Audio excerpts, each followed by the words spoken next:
بسم الله الرحمن الرحيم. الحمد لله وكفى وهدى وسلام على عباده الذين اصطفى. أما بعد، أعوذ بالله من الشيطان الرجيم. بسم الله الرحمن الرحيم. وقلنا يا آدم اسكن أنت وزوجك الجنة وكلا منها رغدا حيث شئتما ولا تقربا هذه الشجرة فتكونا من الظالمين. صدق الله العلي العظيم.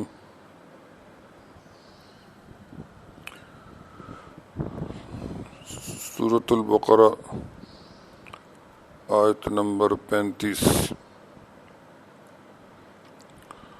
وقلنا، اور ہم نے کہا، یا آدم، اے آدم، اسکن انت، رہائش کر لو آپ، وزوجک، اور آپ کی بیوی بھی، الجنت، جنت میں. اسکن انت وزوجک الجنت، رہائش کر لو آپ خود بھی اور آپ کی اہلیہ بھی جنت میں.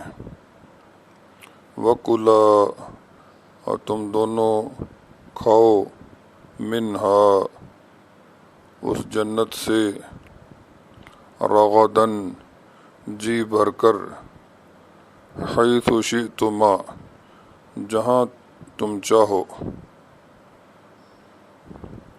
جنت میں جہاں سے جو چاہو جی بھر کر کھاؤ.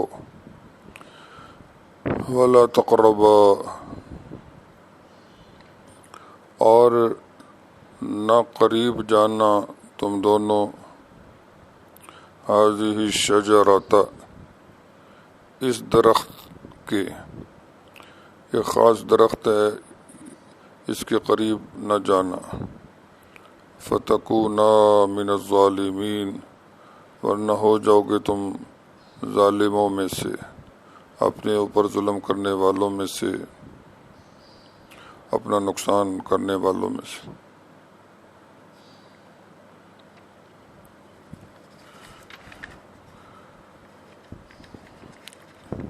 اس سے پہلے عظمت آدم کا مظاہرہ گزشتہ آیت میں بیان ہو چکا.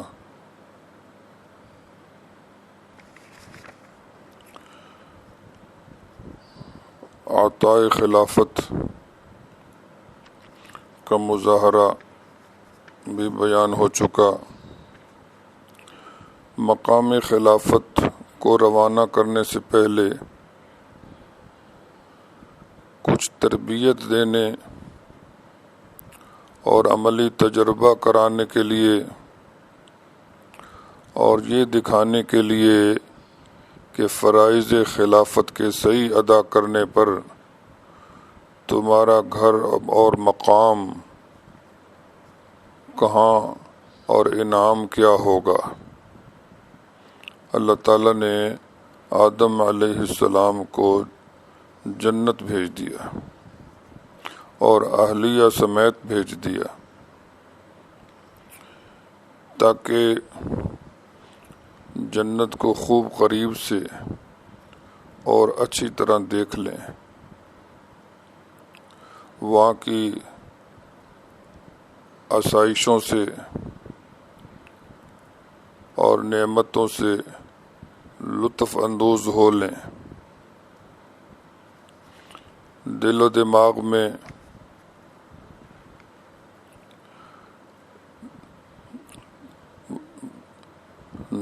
جنت نقش ہو جائے،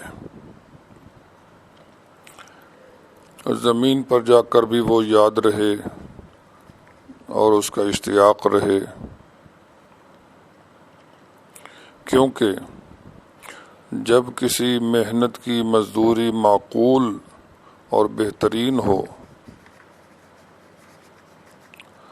اور وہ پہلے سے بتا بلکہ دکھا بھی دی جائے تو محنت آسان ہو جاتی ہے، بلکہ کام کی مشقت بھی خوشگوار ہو جاتی ہے۔ تو اس لیے اللہ تعالیٰ نے حضرت آدم علیہ السلام کو اہلیہ سمیت جنت میں بھیج دیا۔ اس کا بیان ہے، فرمایا وَقُلْنَا، اور کہا ہم نے، یا آدم، اے حضرت آدم، اسکن انت وزوجک الجنہ، رہائش کر لیں آپ اور آپ کی اہلیہ بھی جنت میں،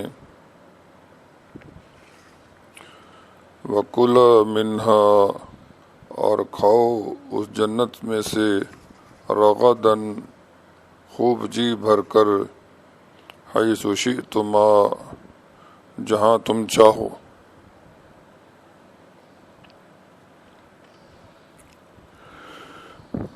رغداً جی بھر کر، لیکن چونکہ صرف جنت دکھانی ہی نہیں تھی، وہاں ضروری تربیت بھی دینی تھی اور عملی تجربہ بھی کرانا تھا۔ اس لیے اللہ تعالیٰ نے ایک پابندی بھی عائد کر دی، وَلَا تَقْرَبَا، اور نہ قریب جانا تم دونوں، هذه الشجرہ، اس درخت کے۔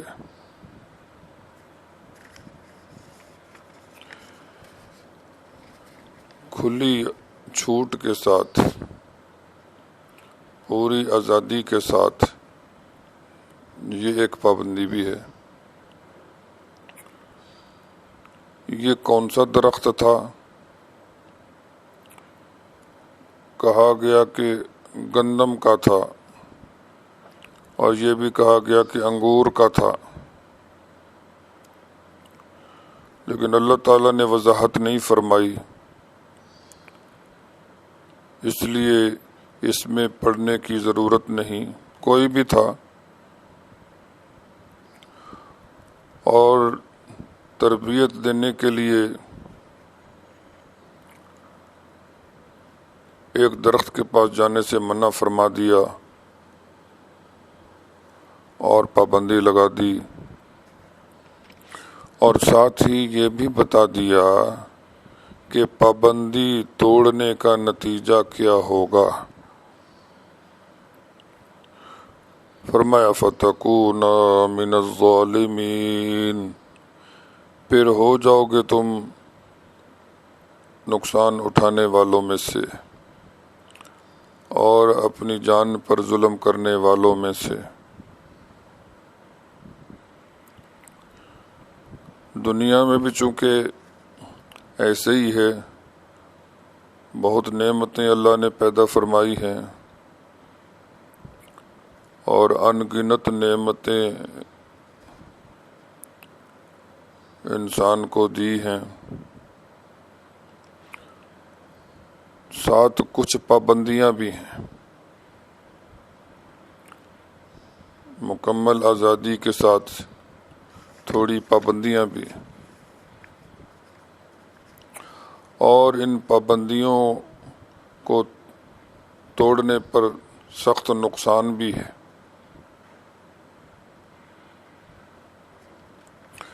تو جنت میں ہی اللہ تعالیٰ نے کھلی چھوٹ کے ساتھ ایک پابندی عائد کر دی تھی کہ اس درخت کے قریب نہیں جانا، تاکہ ٹریننگ ہو جائے اور تجربہ ہو جائے اور بات اچھی طرح ذہن نشین ہو جائے۔ اللہ تعالیٰ ہماری یہاں پر بھی حفاظت فرمائیں اور آخرت میں بھی اللہ تعالی ہماری حفاظت فرمائیں۔ وآخر دعوانا ان الحمد للہ رب العالمین۔